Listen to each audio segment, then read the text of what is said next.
Hello, my friends. Welcome back to Storyline English Motivation. I hope you are having a wonderful day. Today, I want to take you on an unforgettable journey. It is a journey through ancient palaces, golden temples, powerful armies, dangerous betrayals, and one of the most fascinating women in human history. This is not just the story of a queen. This is the story of a woman who stood against the most powerful empire in the world. A woman who spoke many languages. A woman who used her intelligence as her greatest weapon. A woman who loved deeply, fought bravely, and refused to surrender even when the world was falling apart around her. Her name was Cleopatra. Before we begin, if you enjoy learning English through beautiful stories, don't forget to subscribe to Storyline English. Your support helps us create more stories that make learning English enjoyable and inspiring. Now sit back, relax, and let's travel more than 2,000 years into the past. Our story begins in the beautiful city of Alexandria. The year was 69 BC. The morning sun rose over the Mediterranean Sea, painting the sky with shades of gold and orange. Ships from distant lands filled the harbor. Merchants from Greece, Rome, Persia, and Africa walked through crowded streets.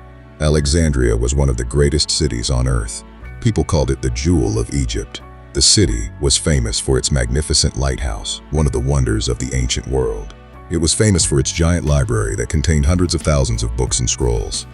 Scholars traveled from every corner of the known world to study there. Scientists made discoveries.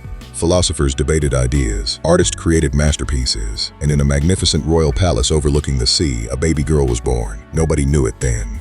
Nobody could imagine that this child would become one of the most famous women in history. The baby was named Cleopatra. From the very beginning, Cleopatra was different. Most children of royal families spent their days playing games and enjoying luxury. But Cleopatra loved learning. As she grew older, she became curious about everything around her. She wanted to know how the stars moved. She wanted to know why rivers flooded. She wanted to understand different cultures and different people. Whenever teachers entered her room, she greeted them with questions, many questions. Sometimes so many questions that even the teachers became tired. But Cleopatra never became tired of learning. She wanted knowledge, and she wanted more knowledge every single day. Her father was King Ptolemy XII. Although he ruled Egypt, his family was originally Greek. Many years earlier, after the death of the great conqueror Alexander the Great, his generals divided his empire. One of those generals took Egypt. His descendants ruled the country for nearly 300 years. Cleopatra belonged to that family. The Ptolemy family was powerful, they were wealthy, but they were also famous for something else.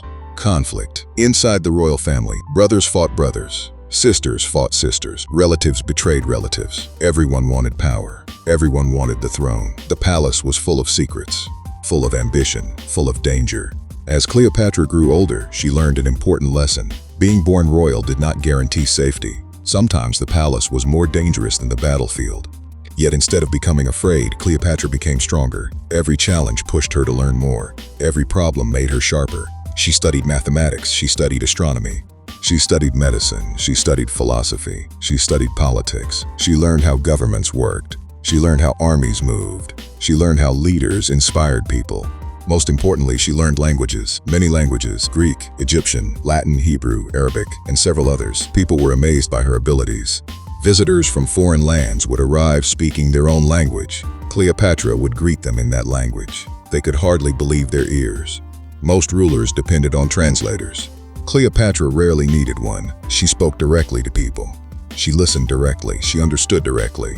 This made her different from every ruler before her. The people of Egypt noticed. For generations, the Ptolemy rulers had spoken Greek and often ignored Egyptian traditions. But Cleopatra respected Egypt. She learned the Egyptian language. She studied Egyptian religion. She embraced Egyptian culture. The people began to admire her. Many believed she truly cared about them. As the years passed, Egypt faced growing problems. The country was rich. Its farms produced enormous amounts of grain. Its cities generated wealth. Its treasures filled royal vaults. But wealth alone could not protect a nation. Far away, another power was rising: Rome. Rome had once been just a city. Now it was becoming an empire. Roman armies marched across continents. One by one, kingdoms fell. One by one, nations surrendered. Every ruler watched Rome carefully. Some admired Rome. Others feared Rome. Many feared both. King Ptolemy understood this reality. He tried to stay friendly with Rome. He sent gifts, he paid money, he made promises. But Rome respected strength more than gifts, and Egypt was becoming weaker. When Cleopatra was 18 years old, her father died. Suddenly, everything changed. The young princess became queen. But according to tradition, she could not rule alone. She had to share power with her younger brother, Ptolemy XIII. The boy was only 10 years old. Officially, they ruled together. In reality, Cleopatra quickly became the true leader.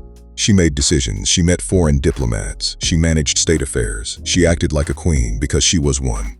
Many people admired her confidence. Others hated it, especially the advisors surrounding her brother. These men wanted power. They believed they could control a child king. But they could not control Cleopatra. She was intelligent, independent, strong-willed, and impossible to manipulate. The advisors began whispering against her. They spread rumors. They questioned her decisions. They criticized her leadership. Day after day, month after month, the attacks continued. Eventually, the situation became dangerous. The advisors convinced Ptolemy XIII that Cleopatra was his enemy. The palace became divided. Friends became enemies. Trust disappeared. The conflict grew worse. Finally, Cleopatra was forced to leave Egypt. Imagine that moment. One day you are queen. The next day you are in exile. One day you live in a palace. The next day you are running for your life. Most people would have accepted defeat. Most people would have given up. Cleopatra did neither. She crossed into Syria. There she gathered supporters. She met local leaders. She negotiated alliances. She recruited soldiers. Every day she worked toward one goal: returning home, returning to Egypt, returning to her throne. Meanwhile, events far away were changing the world. Rome was experiencing its own crisis. Two powerful men were fighting for control. One was Pompey, the other was Julius Caesar. Their conflict became a civil war. Armies marched, battles raged. Eventually, Caesar gained the advantage. Pompey fled, and he made a desperate decision. He sailed to Egypt. Pompey hoped the Egyptians would protect him. He was wrong. Ptolemy's advisors wanted Caesar's friendship. To prove their loyalty, they murdered Pompey. They believed Caesar would be pleased. Instead, they made a terrible mistake. When Caesar arrived in Egypt, he was shocked. Pompey had once been his ally, later his enemy, but still a Roman, still a great leader. Caesar believed he deserved a better fate. The murder disgusted him. Suddenly, Egypt found itself facing the attention of the most powerful man in the world, Julius Caesar. At that moment, Cleopatra saw an opportunity. If she could convince Caesar to support her, she could reclaim her throne, but reaching him would be difficult. Her enemies controlled Alexandria. Assassins watched the roads. Guards monitored the city gates. Walking openly into the city would be suicide. Cleopatra needed a bold plan. Fortunately, bold plans were her specialty. One evening, under the cover of darkness, a small boat approached the palace. Inside was Cleopatra, along with a trusted servant. The servant carried a large carpet. The guards inspected the gift and allowed him through. They never imagined what was hidden inside. The servant entered Caesar's chambers. He placed the carpet on the floor, then slowly he unrolled it. Out stepped Cleopatra. Imagine Caesar's surprise. One moment he was expecting a gift. The next moment a queen appeared before him. Not frightened, not nervous, confident, determined, brilliant. Caesar immediately understood something important. This woman was extraordinary. She had risked her life to reach him. That alone demanded respect. The two began talking. Hours passed. Then more hours. Cleopatra explained Egypt's problems. She explained the corruption surrounding her brother. She explained why she deserved to rule. Caesar listened carefully. He was impressed. Not simply by her beauty. Many women were beautiful. What impressed him was her intelligence, her confidence, her courage, her ability to think strategically. The meeting changed history. Soon Caesar declared that Cleopatra should be restored as queen. Her enemies were furious. They refused to accept the decision. War erupted. Alexandria became a battlefield. Caesar and Cleopatra found themselves trapped inside the royal palace. Outside, enemy forces surrounded them. Food became scarce. Danger was everywhere. Every day brought new attacks. Every night brought uncertainty. The struggle lasted for months. Sometimes victory seemed impossible. Yet Caesar remained determined, and Cleopatra refused to surrender. Finally, Roman reinforcements arrived. A decisive battle followed. Ptolemy's forces collapsed. The young king attempted to escape across the Nile River. His boat overturned. He drowned. The civil war was over. Cleopatra had won. Once again, she was queen of Egypt. But this victory was only the beginning, because the relationship between Cleopatra and Julius Caesar was growing stronger, much stronger. Together they traveled along the Nile. They visited temples. They explored ancient monuments. They discussed science, politics, and philosophy. The bond between them deepened. Eventually, Cleopatra gave birth to a son. She named him Caesarion, Little Caesar. To her, he represented hope, a future, a connection between Egypt and Rome. For a time, it seemed everything was going perfectly. Cleopatra had regained her throne. Egypt was stable. Caesar was at the height of his power. The future appeared bright. But history often changes when people least expect it, and soon a storm was coming. A storm that would shake Rome. A storm that would shake Egypt. A storm that would change Cleopatra's life forever. And this next chapter is even more dramatic. It is a story of love and betrayal, a story of power and ambition, a story that ends with the fall of a kingdom and the birth of an empire. So sit back, relax, and let's continue our journey into the fascinating life of Cleopatra. The Nile River flowed peacefully beneath the golden Egyptian sun. The war was over. The enemies who had driven Cleopatra from her throne were gone. For the first time in years, Egypt was calm. The people returned to their daily lives. Farmers worked in the fields. Merchants filled the markets. Ships carried goods across the Mediterranean Sea. And in the royal palace, Cleopatra began rebuilding her kingdom. But her relationship with Julius Caesar continued to grow. The Roman leader was fascinated by Egypt. He admired its ancient history. He admired its monuments. And most of all, he admired Cleopatra. She was unlike anyone he had ever met. She was intelligent enough to discuss politics, educated enough to discuss philosophy, confident enough to challenge his ideas. Many people were afraid of Julius Caesar. Cleopatra was not. She spoke to him as an equal, and Caesar respected that. Together they traveled along the Nile. Their royal boats moved slowly through the water while servant soldiers followed behind. They visited magnificent temples.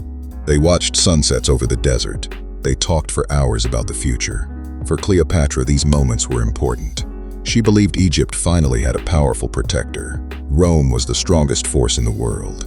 And Julius Caesar stood at the center of Roman power. If he remained her ally, Egypt might stay independent. It might remain free. It might survive. Then came the birth of her son. The baby boy was named Caesarion, Little Caesar. Cleopatra proudly declared that Julius Caesar was the father. Whether Caesar publicly accepted this or not remains a mystery. But Cleopatra believed the child would play an important role in the future. She imagined him one day ruling a great kingdom, perhaps even uniting Egypt and Rome, perhaps becoming one of the most powerful men in history. The dreams of mothers are often beautiful, but history rarely follows our dreams. A few years later, Cleopatra made a bold decision. She traveled to Rome, the heart of the Roman world, the city where Caesar ruled, the city where senators debated laws, the city where millions looked toward the future. When Cleopatra arrived, people stared. Some admired her, some feared her, others hated her immediately. She was exotic, she was wealthy, she was powerful. Most importantly, she was foreign. Many Romans did not trust foreign rulers, especially not one as influential as Cleopatra. Rumors spread quickly. People whispered about her in crowded markets. They discussed her in public squares. Some said she had enchanted Caesar. Others claimed she wanted to control Rome itself. The truth mattered less than the stories. And the stories grew bigger every day. Meanwhile, Caesar's power continued increasing. He won victories, he gained support. He became more influential than any Roman before him. Many people admired him. Many people feared him. The Roman Republic had existed for centuries. Its citizens hated kings. Yet some senators worried Caesar wanted exactly that: a crown, absolute power, a throne. The tension inside Rome became dangerous. Enemies gathered in secret. Plans were made behind closed doors. Whispers filled dark corridors. The storm was coming, and then it happened. March 15, 44 BC. A date remembered forever. The morning began normally. Caesar prepared for a meeting of the Senate. Friends greeted him. Supporters followed him. Nobody could see the danger hiding nearby. As Caesar entered the Senate chamber, the conspirators moved into position. They surrounded him. For a brief moment, everything seemed normal. Then suddenly a knife appeared. Then another. Then another. The senator attacked. Blades flashed through the air. Caesar fought back, but there were too many. One wound became 10. 10 became 20. Blood covered the floor. The most powerful man in the world collapsed, and Julius Caesar died. Rome erupted into chaos. People screamed in the streets. Crowds gathered everywhere. Nobody knew what would happen next.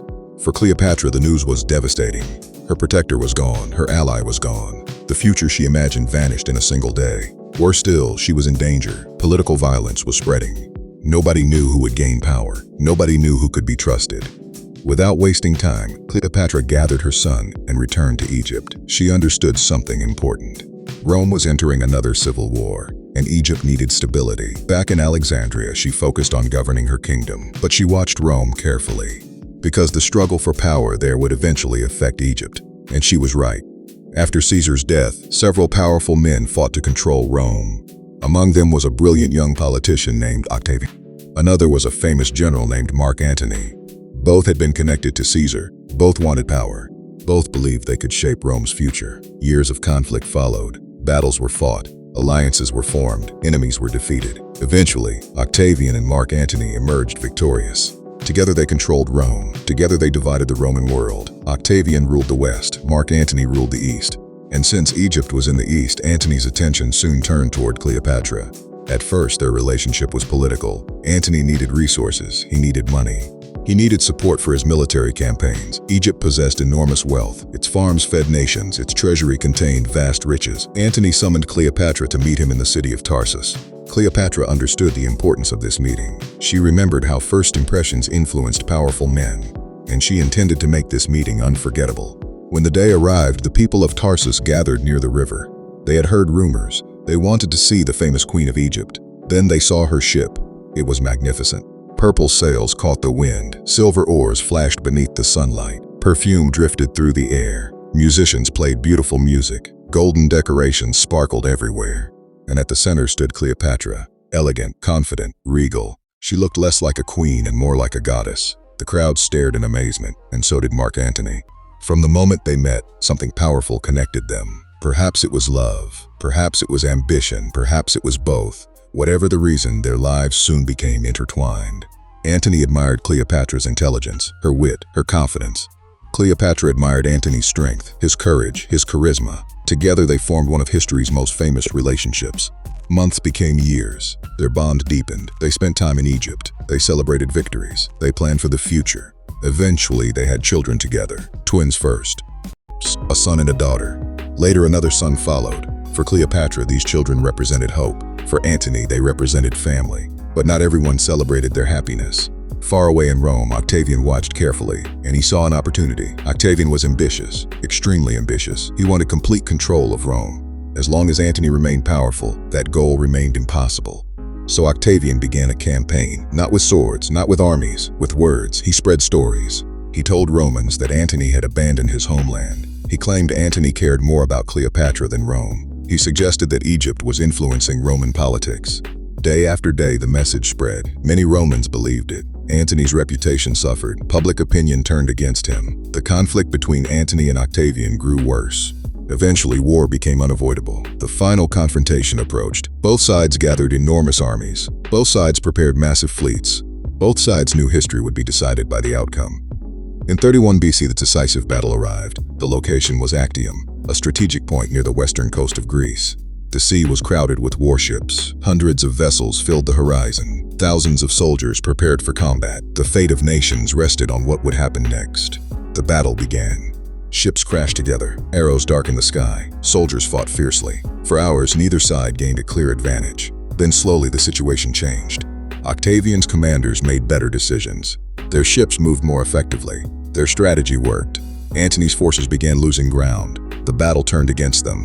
Cleopatra watched the fighting from her own fleet. She understood the danger. If they lost, everything would be lost. Her kingdom, her children, her future. Suddenly, her ships turned away. They began sailing from the battlefield. Historians still debate why. Some believe she panicked. Others believe she followed a planned strategy. Nobody knows for certain. What we do know is this. When Antony saw Cleopatra leaving, he followed her. He abandoned the battle. His remaining forces were left behind. Confusion spread. Morale collapsed. The fleet disintegrated, and Octavian won. It was a catastrophic defeat, one of the most important defeats in ancient history. Antony and Cleopatra returned to Egypt, but they knew the truth. Octavian would come. Sooner or later, he would arrive, and when he did, he would bring the full power of Rome. The following months were filled with anxiety. Cleopatra searched for allies. None came. Antony tried rebuilding his military strength. It wasn't enough. The world had already chosen a side, and that side was Octavian. Eventually, the Roman army marched into Egypt. Resistance collapsed quickly. Another battle was fought. Another defeat followed. The end was near. Inside Alexandria, fear spread through the palace. Servants whispered. Officials worried. Everyone knew what was coming. Then tragedy struck. A false rumor reached Antony. Someone told him Cleopatra was dead. The news shattered him. He believed the woman he loved was gone. Broken by grief, he made a terrible decision. He took his sword, and he stabbed himself. The wound was fatal. But moments later, the truth emerged. Cleopatra was alive. The rumor had been wrong. Servants rushed the dying Antony to Cleopatra. She held him in her arms. The great Roman general looked into her eyes one final time. Then he died. The man who had commanded armies. The man who had ruled half the Roman world. The man who had loved Cleopatra was gone. Cleopatra was alone. Soon afterward, Octavian entered Alexandria. The city surrendered. Egypt surrendered. The final chapter had begun. Octavian treated Cleopatra respectfully, at least on the surface. He understood her importance. He understood her fame. But he also understood her value as a political symbol. He intended to bring her to Rome. He intended to display her in a victory parade, a defeated queen, a conquered ruler, proof of his triumph. For Cleopatra, this fate was unbearable. She had been a queen all her life. She had ruled nations, negotiated with emperors, commanded respect. She would not spend the rest of her life as a prisoner. She would not become a trophy. She would not allow others to decide her ending. So she made her final choice. On August 12, 30 BC, Cleopatra died. She was 39 years old. The exact details remain uncertain. Some ancient writers claimed an asp, a poisonous snake, bit her. Others believed she used poison. The truth may never be known. But one thing is certain. She chose her own fate. She refused to surrender her dignity. She refused to let Octavian write the final chapter of her life. With Cleopatra's death, an era ended. Egypt lost its independence. The kingdom that had existed for thousands of years became part of Rome. Octavian gained complete control. Years later, he became known as Augustus, the first Roman emperor. His reign marked the beginning of a new age. Yet even as Rome celebrated victory, something remarkable happened. People continued talking about Cleopatra. Years passed, then decades, then centuries. Still, her name survived. Why? Because she was unforgettable. Many rulers conquered land. Many rulers commanded armies. Many rulers accumulated wealth. But few possessed the combination of intelligence, courage, ambition, and charisma that Cleopatra displayed. She was not perfect. No human being is. She made mistakes. She took risks. Some decisions brought disaster. Others brought success. But she never stopped fighting. She never stopped believing in herself, even when surrounded by enemies, even when facing impossible odds, even when the most powerful empire in the world stood against her. Today, more than 2,000 years later, people still study her life. Books are written about her. Movies are made about her. Historians continue debating her decisions. Her story remains alive, and perhaps that is her greatest victory, because kingdoms can disappear, palaces can crumble, empires can fall. But a powerful story can live forever. Cleopatra's story reminds us that intelligence matters, learning matters, knowledge matters. She understood the power of education. She learned languages. She studied history. She developed her mind. And those skills helped her rise above countless challenges. As English learners, we can learn something from her journey. Every new word we learn makes us stronger. Every book we read expands our world. Every story teaches us something valuable. Learning is a kind of power, a power that nobody can take away. Just as Cleopatra used language to connect with people from different cultures, we use English to connect with the world around us. And that is a beautiful thing. Thank you, my friends, for joining me on this incredible journey through the life of Cleopatra. I hope you enjoyed this story. I hope it helped you improve your English listening skills. And I hope it inspired you to keep learning, keep growing, and keep believing in the power of knowledge. If you enjoyed this story, please like the video and share it with someone who loves history and inspiring stories. And if you haven't already, subscribe to Storyline English for more amazing stories that help you learn English in a simple and enjoyable way. Leave a comment below and tell us which historical figure you would like to hear about next. Until next time, my friends, keep learning, keep listening, keep dreaming, and keep enjoying the beautiful journey of English. See you in the next story.